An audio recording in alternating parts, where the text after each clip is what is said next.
always think about that place. A place of opportunity. A place where dreams can come true. And dreams can shatter in the space of seconds. A place where people find peace and discord. A place that's continuously evolving to help satisfy our wants and needs. Whilst I received 0 championship points in the 3 Pokémon events I attended in Australia, I had one goal in mind when I flew over to Japan to spectate the 2023 Pokémon World Championships. To become side event champion. But what did I need to prove this? There was no trophy or any special recognition for this. Then it came to me. There was one thing to prove my worth. To prove to my friends, family, and any poor soul that decided to watch this. The ultimate proof. The 2023 World Championships promo card, Paradise Resort. This card features Lapras with a few Pokemon on its back swimming around Yokohama.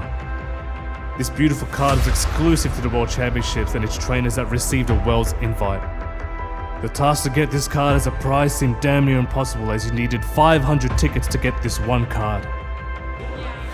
Never mind the current price of the card. As for me, if I were to obtain it, it will show my ranks amongst legends in the side of an era. But how do I obtain 500 tickets? In order to gain tickets in general, you had to participate in side events. And even registering for the side events was a difficult task. There are different side events, which are events that are not related to the main tournament. Think of it like side carnival games where you pay a certain amount of money to play a game such as put the ball in the clown's mouth, or ring toss to win prizes. Usually in the video game side events you compete against other players to win tickets. There are different formats of side events such as the regular double battles format, Malamar Cup where you battle another player playing with your switched upside down, rental team battles where the host has made 10 plus rental teams based on characters in the game such as Lance or Cynthia, and my personal favourite Catch Cup where the judges choose 3 regions of the map and you have 30 minutes to catch and train Pokemon to be battle ready against others. Previously at different tournaments you could sign up for events on paper, wait around for people to fill up and a judge yells out and you follow them to the table to play. However, this time there was a new system which was interesting. It was an online system where you had to scan a specific QR code, make an account, download the app on your phone, pay the fee, wait around for notifications on your phone, and there was a lot of confusion with the app which was a little bit frustrating for players and for staff. There was one particular disadvantage in the system. There were events that were overlapping each other, and you couldn't sign up to another event within 2 hours of the current event you were signed in for, even if you get eliminated from the side events early, which made it very difficult for the other trainers and myself to jump right into another event quickly to try battle for more tickets. I had to find the balance of watching my friends play and also playing the competitions myself, whilst recording as much as I could. My journey begins by entering my first side event. I enter a regular double battle side event. The format was 3 rounds of Swiss, best of 3, which means I verse people with a similar record, best out of 3 games.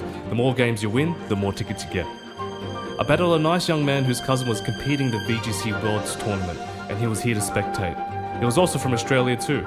We battle it out, I enjoy conversation, I use my rain team, and I win the best out of 3. I give him a pack of Pokemon cards for his troubles, and he pulls out Koraidon. I hand over some sleeves and I move on to my next match. I battle a Japanese guy who didn't talk much, but he had an excellent counter to my team, a Terra Electric Urshifu. For those that don't know what Terra is, it's basically a new mechanism in the game where you can change the type of your Pokemon to a different type for an in-game situation advantage or a defensive move. You can read more about it on Google or actually play the game. His Urshifu completely counters my rain team and I was now down 1-1. I then move on to battling another Japanese guy who was 2-0. He was also a nice man and we shared a nice moment together with our favourite Pokemons. Because of the nature of the closed team sheet, it was hard to determine a lot of things. I end up winning the first game, he then makes some quick adjustments and completely bent me over and obliterated me for the next 2 sets. I completed the tournament, I received some tickets, but I'm nowhere near to my goal of reaching 500 tickets. I am unable to attend any other events on day 1 due to technical errors with the restaurant side events application, so I move on to day 2. I'm low on tickets, and I figured out how the application works a bit better, so I'm able to attend 2 events, unfortunately missing out on the Malamar Cup. The first side event was the Catch Cup. I'm going to explain it all to you guys. Alright. Guys, let's pay attention here. So, there's the rules of Catch Cup. You are all to scour the area that I will reveal to you in about 2 seconds. search for any Pokemon in that area, any Pokemon in the overworld specifically. So that means no Paradox Pokemon. Treasure of Ruin in the particular area is banned. You cannot use Terra Raid Pokemon in any form. Although, if you do find a Gimmighoul in the area and you happen to have 999 coins, you can have a Goldango. That is something you can have. Hey man, if you guys want to spend a half hour digging for that, that is unlimited. So, we're going to have 30 minutes, and you guys are going to be searching the western province of Paldea. I'm going to leave maps for you guys if you want to know exactly the areas you guys can get.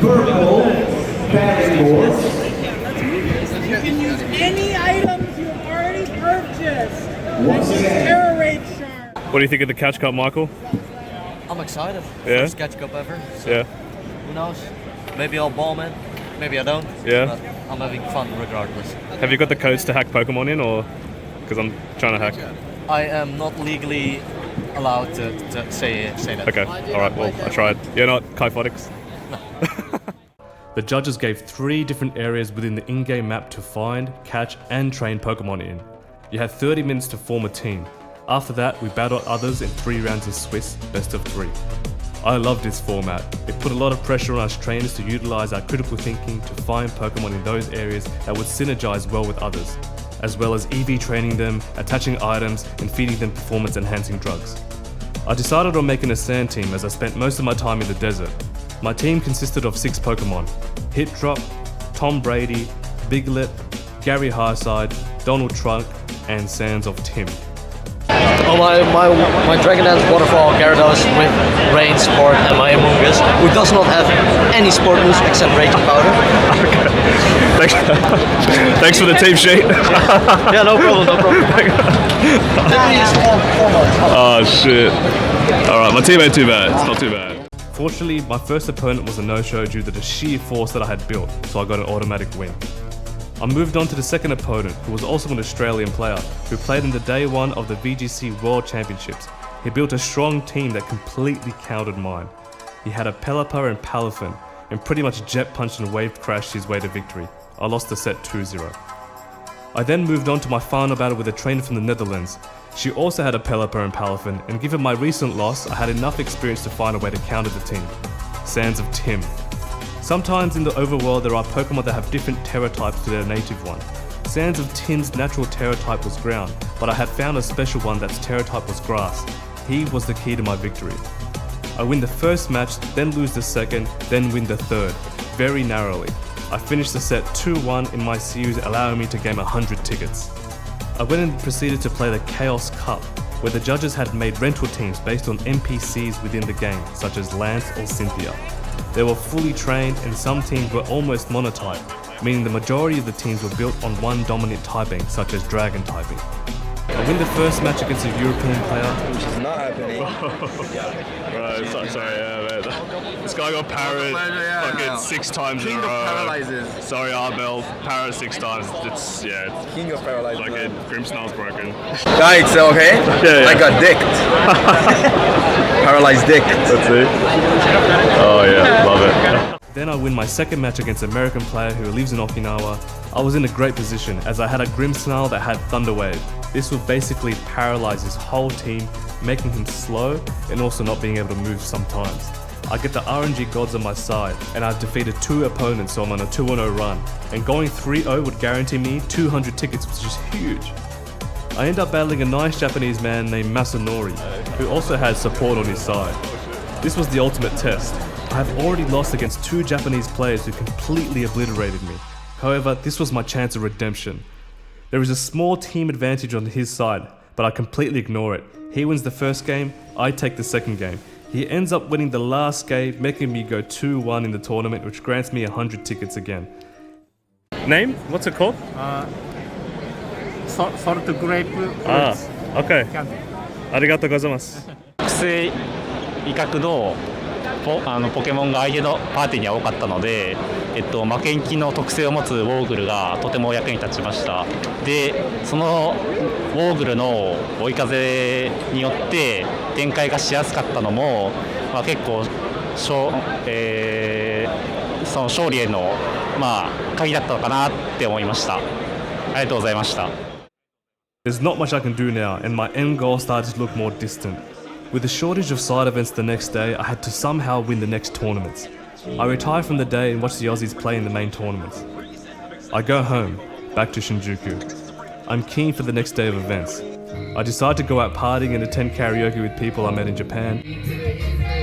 Not guilty, it's not real to me, therefore it is to get so poof. I come home and it's way past my bedtime. During the day, it's 35 degrees plus in Japan with like 100% humidity, and I had to do my laundry. So I head down to the nearest coin laundry down the road and bring my Switch with me and grind some items for the next day. I end up falling asleep whilst playing with my Switch and wake up to the residents walking their dogs. I put my laundry in my bag, rush back home to have a shower and head over to Yokohama for day 3. It's 8 AM and I'm on the train. The sudden realization of not being able to collect 500 tickets got to me. I'm about halfway to reach my goal in 2 days, and now I've got 1 day to reach my goal. The plot thickens, however. As I'm signing up for side events on the train, I find out there's no more events after 1 PM, which means realistically there are only 1 or 2 max events that I can attend, as you cannot sign up for events less than 2 hours of each other. However, I find a quick solution. I make a new account on the app and sign up for a Pokemon Go event an hour after the first VGC event that I sign up for, meaning if the time is on my side, I can finish up at the video game event and run to the Pokemon Go event. Critical thinking was an all-time high right now and I'm excited. I've never participated in a Pokemon Go battle event, however I'm confident that my hand speed is quicker than most, and I envision a lot of casuals like myself would be participating, so I would have a chance of getting at least 1 or 2 wins. I enter the venue. I patiently await with other trainers that are also attempting to amass tickets for their prizes. Chaos Cup begins first. I enter the tournament and I end up 2-1. I quickly grab my tickets. I'm 5 minutes late to the Pokemon Go event. I rush over to the tables of the event and they inform me that I've already started and not allowed to have me play as I was a no-show. My wonderful plan had failed. The judges were on time with the events and I'm left scrambling to find out what else I can enter for tickets. Due to the poor internet connection and logging in and out of different accounts, I find a way to get more tickets. The on-demand events. These events were designed for 4 people at a time and it was a single elimination, and the max you can win from these events was 60 tickets. I entered the event and I come across a trainer that I had previously beat in Chaos Cup the same day. It was a nice guy, but was not happy with the amount of paralysis I had dished out with him in the Chaos Cup securing my victory. It's regular format with our own team and we play. He has a terribly strong and bulky Spectria. I make one small error that leads to my defeat and it costs me the game and I'm out, left with only receiving 10 tickets. My mind is in all sorts. It's 12 PM. There are no more events to sign up for. Man's picking up all the events. Oh no. Oh no. Why? I was unfortunate, unable to get the promo card, but look mate, I'll see what I can get. That's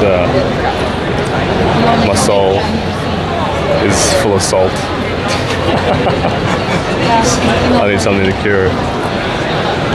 I'm 160 tickets short.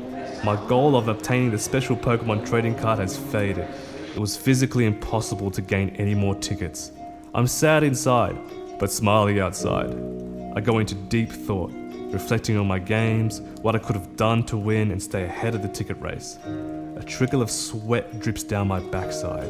I feel my hair follicles turning grey, the pimples emerging from my skin, my vision impaired as I stare into the void of nothingness. As much as I want to tell myself it's not over, it was over. Every story or journey doesn't necessarily have a happy ending. But not every ending has to end this quickly, happy or sad.